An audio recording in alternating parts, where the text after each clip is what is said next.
이제 우리가 그 증상별로 그 증상에 맞는 그 훈련 모드가 정해져 있다라고 말씀을 드렸었잖아요.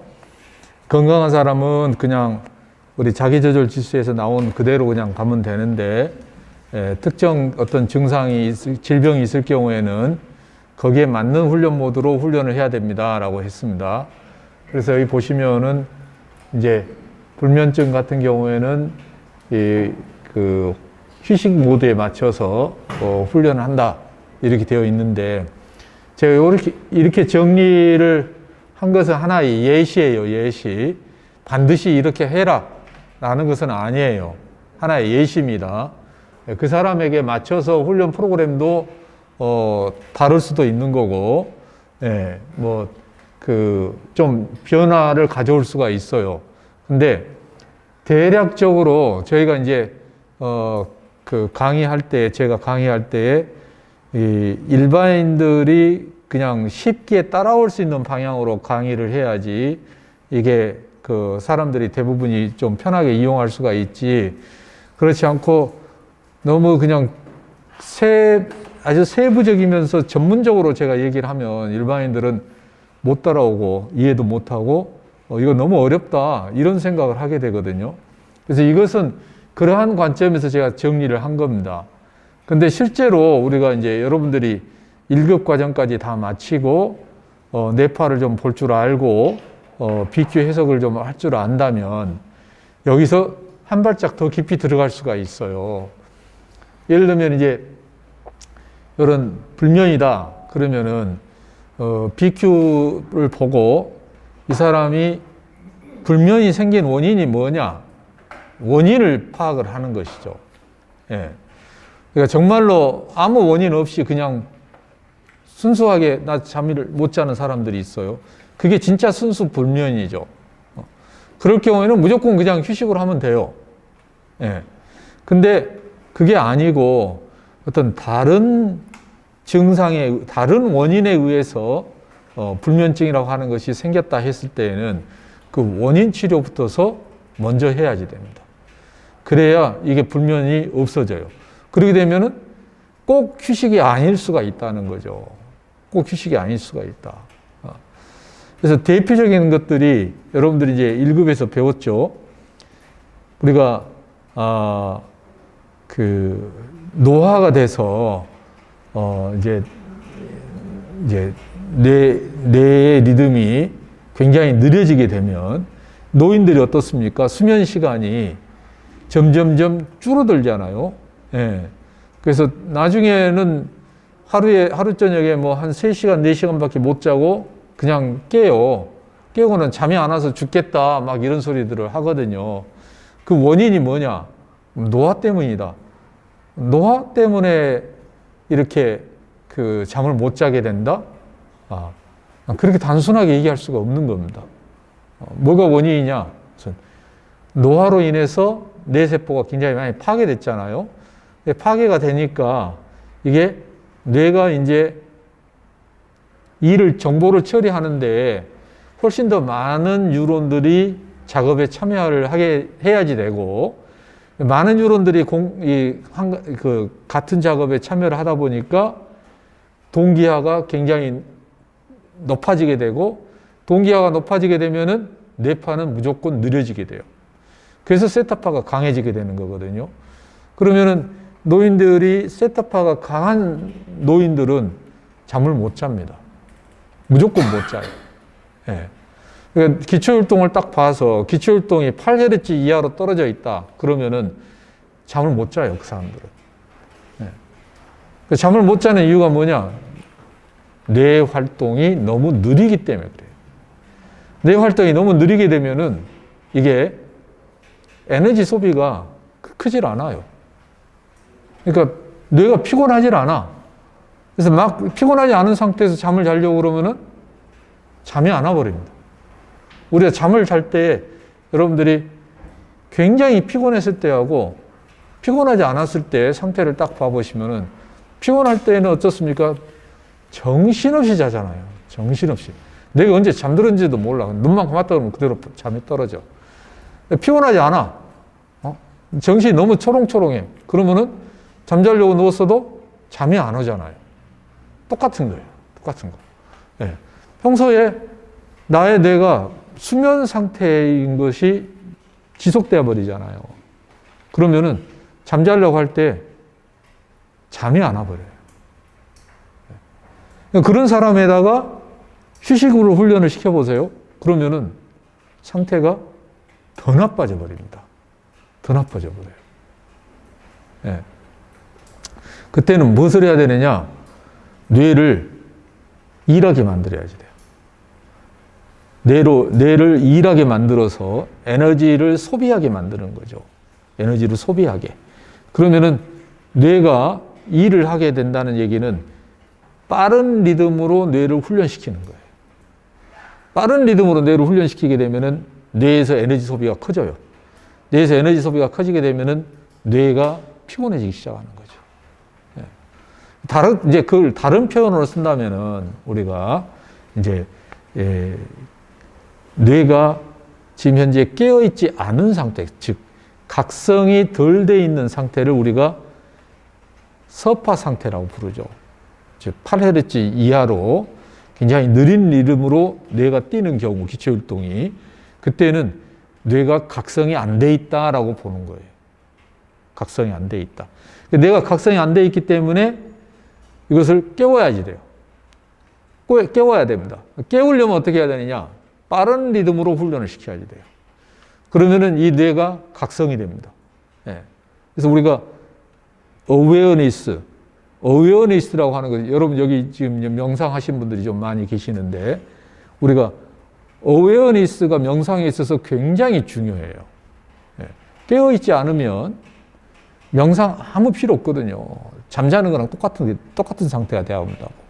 그래서 깨어서 내가 어떤 상태에 있다는 것을 알고 있어야지 이게 제대로 된 명상이잖아요. 그처럼 이 뇌를 깨워야 됩니다. 그래서 깨워서 이 뇌가 얼러트니스 상태가 되게끔 만들어줘야 돼요. 어웨어니스하고요, 얼러트니스는 서로 다른 상태예요. 어웨어니스는 깨어 있는 거고요, 얼러트니스는 경계 상태예요. 경계 상태. 이제 여기 여성분들이 굉장히 많은데, 남자들이 군대에서 밤에 불침범을 쓰잖아요. 밤에 보초를 써요. 그때는 얼러트니스 상태야. 내가 깨어있는 상태뿐만이 아니라 주변에 무슨 소리가 들리지 않나, 어떤 놈이 왔다 갔다 하질 않나, 이 경계를 하고 주변을 정신 똑바로 차리고 주변을 감시해야 되거든요. 이게 얼러트니스 상태예요. 그러니까 내가 깨어 있으면서 내 주변의 상황을 내가 잘 인지하고 알아차리고 있는 상태, 이게 얼러트니스 상태예요. 근데 우리가 노화되면은 그게 안 돼요. 그 상태가 안 만들어진다고. 그러니까 노인들이 자꾸 실수를 하고 자꾸 사고를 당하고 하는 이유가 그래서 그래요. 그런 상태에서는 잠을 못 자요. 뇌가 어웨어니스 상태가 안 돼 있기 때문에 그렇습니다. 그래서 우리가 이제 내가 잠을 못 자서 죽겠는데 이거 어떻게 고쳐야 되느냐. 뇌파를 딱 봐요. BQ를 분석을 했어요. BQ 분석을 해서 세타가 지나치게 강하다. 그럼 무조건 휴식으로 시키면 절대 안 됩니다. 그러면은 뇌가 더 멍해져요. 더 멍해져가지고 잠이 더 안 와. 그러니까 기초율동이 정상 리듬으로 나온다. 그러면은 휴식으로 시켜도 돼요. 근데 기초율동이 느리다. 그러면은 이건 휴식이 아니에요. 그때는 깨워야지 돼요. 깨워야 되기 때문에 빠른 리듬이 필요해요. 그래서 주의력 아니면은 집중력이 들어가야지 되는 거예요. 그러면 세타파가 되게 높고 기초율동이 정상이었을 때는 그게 지금 뇌가 뇌 훈련 단계가 휴식으로 나왔다 하더라도 세타파 높으면 휴식으로 절대 하면 안 되는 거고, 그 다음에 휴식으로 나왔을 때 기초율동이 정상이고 세타파가 정상이면 휴식이 가능하다는 거죠? 그렇죠. 네, 그겁니다. 네. 그러니까 기초율동 주파수와 세타파의 강약, 이게 굉장히 중요하다는 얘기예요.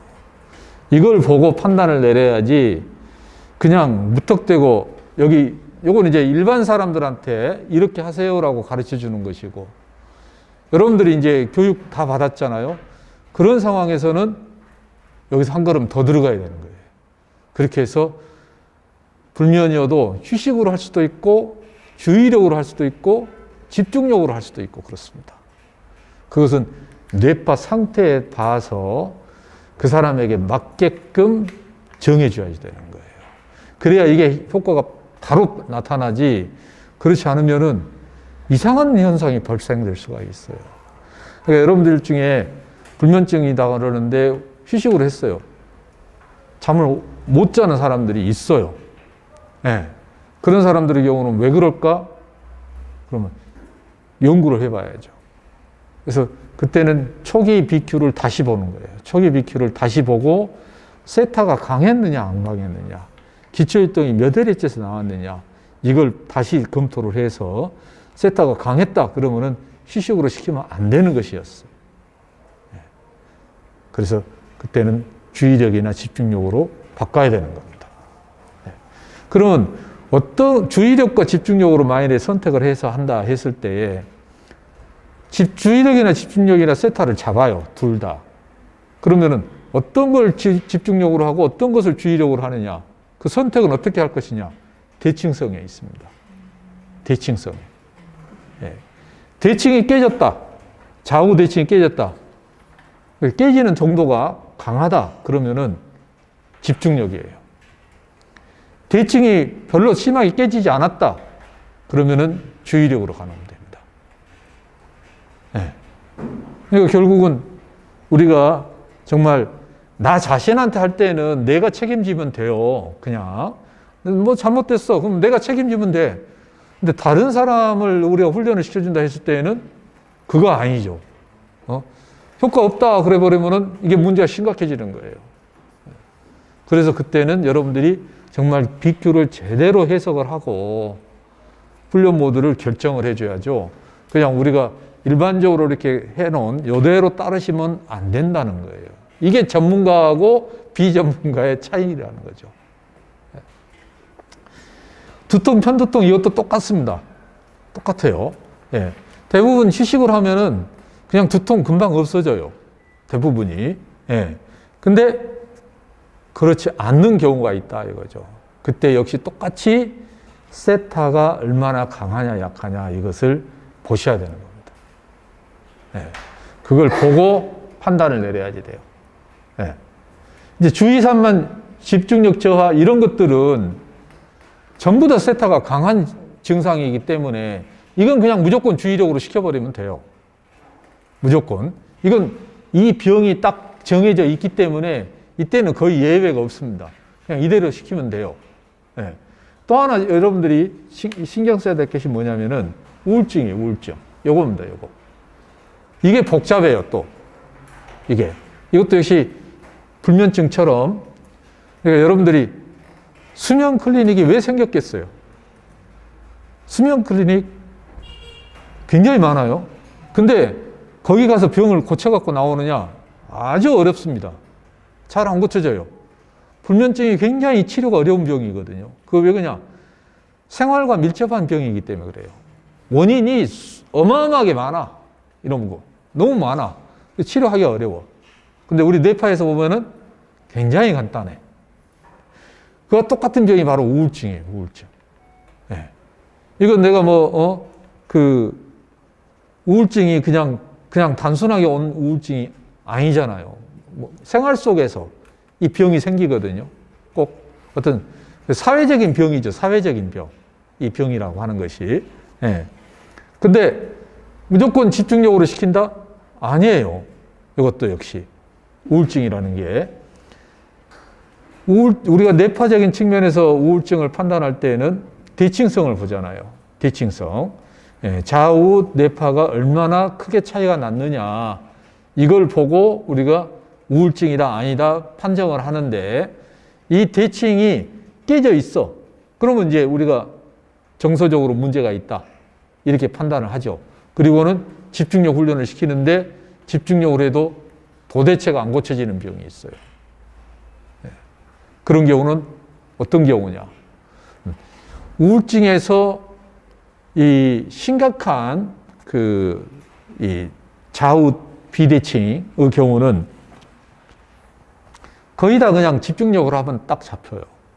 근데 우울증이 심한 사람들의 특징을 딱 보면은 전부 세타파가 높아요. 그렇기 때문에 집중력으로 하면 되거든요. 근데 어떤 사람은 좌우 대칭이 완전히 깨져 있는데 세타가 안 높은 사람이 있어요. 그런 우울증 환자 있습니다. 그건 뭘로 훈련시키느냐? 휴식으로 시켜요. 휴식으로. 예. 네. 전혀 다르다, 이거. 전혀 달라요. 이게. 세타가 지나치게 높다. 비대칭이 커졌다. 그러면은 집중력. 세타가 정상이에요. 근데 비대칭이야.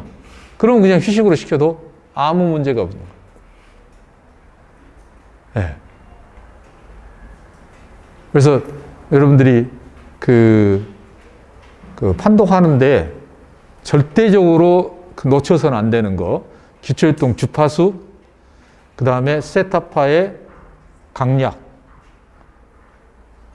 그리고 알파파의 강약, 이 세 가지를 꼭 고려하셔야 돼요.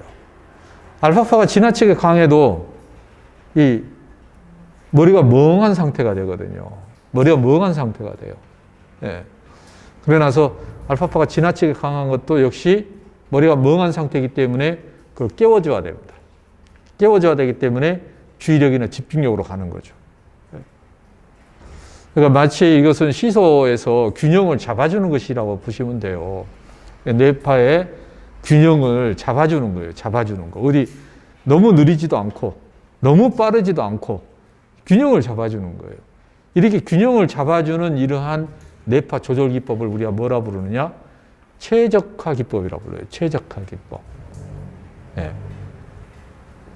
그래서 영어로는 optimal performance죠. optimal performance. 예. 예. 그러니까 우리가 뇌를 건강하게 하는 제일 첫 번째 조건은 뇌를 최적화시켜야 됩니다. 그러니까 뇌를 최적화시키게 되면은 일단은 그 조건이 딱 되는 거죠. 기초혈동이 정상 리듬으로 잡히고 세타파가 안 나오는 조건이죠. 예. 그게 가장 기본 조건이에요. 예. 청소년 아이들을 찍어보니까요, 그 기초혈동이 잔에는 10Hz를 찍고 운에는 11Hz를 찍으면서 휴식이 높으면서 세타도 높은 친구들이 은근히 있더라고요. 그러면서 아이들이 증상이 우울과 불안이 같이 와요. 그럴 경우에는 훈련 모드를 어떻게? 그때는 세타가 높잖아요. 세타가 높으면 무조건 집중력. 예. 그러니까 좌우 기초혈동이 다른 거 하고 아이들의 기초혈동이 좌우가 차이가 있다는 것 자체도 비대칭이죠. 그것도 비대칭. 예. 그러니까 비대칭이 주파수 서로 일치하지 않는 것, 진폭이 일치하지 않는 것, 그 다음에 이제 세 종류가 있는 거예요. 그러니까 주파수가 어긋나는 거, 진폭이 어긋나는 거, 그 다음에 그 동시성이 어긋나는 거, 동시성이 어긋나는 거. 이게 전부 다 비대칭이거든요. 전부 다 비대칭. 예. 동시성이 어긋나는 것은 우리가 진폭만 맞춰줘도 그냥 자동으로 잡혀요, 그것은. 예. 그러니까, 이제 주파수가 서로 1Hz 정도 차이가 났다. 그런 경우도 대부분 자동적으로 다 잡힙니다. 제일 어려운 게 세타, 아주 느린 서파를 죽이는 거. 이걸 제거하는 것이 굉장히 시간이 오래 걸려요. 그게 어렵습니다. 그것만 딱 잡혀버리면은 이 뇌는 굉장히 빠른 속도로 회복이 돼요. 그게 제일 중요한 거예요. 느릴수록 네. 더 경과가 좀 필요하네요. 그렇죠. 그러니까 7Hz, 6Hz, 5Hz 이렇게가 강한 순서대로 그렇죠. 예, 그러니까 세타 리듬이 우리가 4L에서부터서 7Hz잖아요. 세타 피크가 느리면 느릴수록 기간이 오래 걸려요. 그래서 쭉 훈련을 시켜보면은 이게 세타의 피크가 점점 위로 올라가는 것을 볼 수 있습니다. 점점점 빨라지는 걸 볼 수가 있어요. 그러다가 어느 순간이 되면은 그게 딱 사라져요. 예. 그 단계까지 가야지 돼요. 그 단계까지. 예. 세타파가 완전히 사라지는 상태. 예. 세타가 사라지게 되면은 델타파도 같이 사라지거든요. 델타파도. 예. 그 상태까지 가야지 뇌가 제대로 깨어났다. 이렇게 얘기를 하는 거예요. 예. 세타가 사라지지 않으면 뇌는 깨어난 것이 아니에요. 예. 그게 굉장히 중요한 겁니다. 그러니까 여기에 이제 뭐 거의 대부분의 여기 이제 증상들 이런 것들 전부 다 그 관점에서 딱 보시면 돼요. 그러니까 우리가 이제 가장 그 정상적인 그 리듬, 가장 정상적인 리듬을 그 정상 뇌파 패턴 딱 정리되어 있잖아요. 기초일동만 나올 것, 좌우 대칭일 것, 델타, 세타, 고베타파 다 없을 것. 이거 딱 정리되어 있거든요. 이게 훈련하면은 누구나 다 그렇게 뇌파가 바뀌어요. 전부 다 그렇게 바뀌거든요. 네. 그래서 그것이 건강한 사람들의 표준 뇌파니까 그걸 기준으로 해서 뇌파를 해석을 하시면 전혀 틀리지 않습니다. 근데 자꾸 그 기준을 놓치고 그 상황에 따라서 기준이 흐트러져 버리면은 뇌파 해석을 할 수가 없게 돼요. 예. 그러니까 가장 표준 뇌파를 머릿속에 딱 넣어두시고 거기서 어디가 어긋났느냐. 이 어긋난 것에 따라서 나타나는 증상들이 있기 때문에 뭐가 어긋났느냐만 찾아가지고 그것을 증상으로 해석을 하시면 되는 겁니다. 예.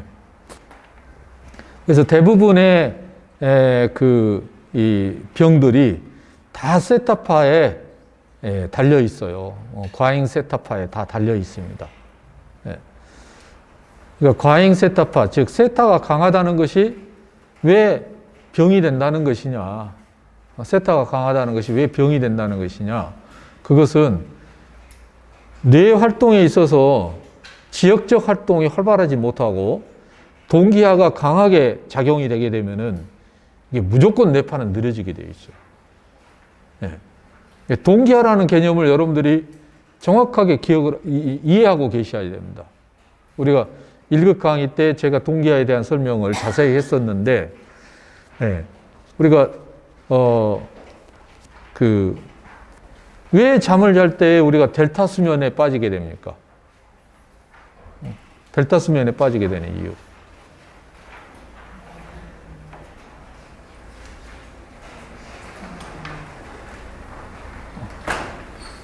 수면 시 델타 수면이 빠지는 이유.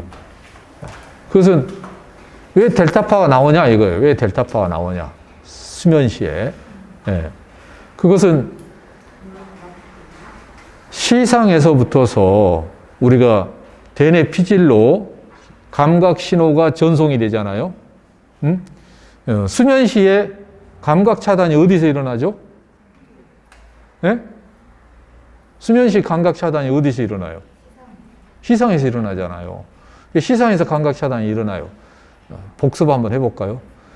시상에서 감각을 차단하라 라고 명령을 내리는 신경회로가 어느 회로입니까? 까먹으셨죠? 어디서 올라오는 신호가 시상에서 감각신호 차단해라는 명령을 내리게 되냐 이거지.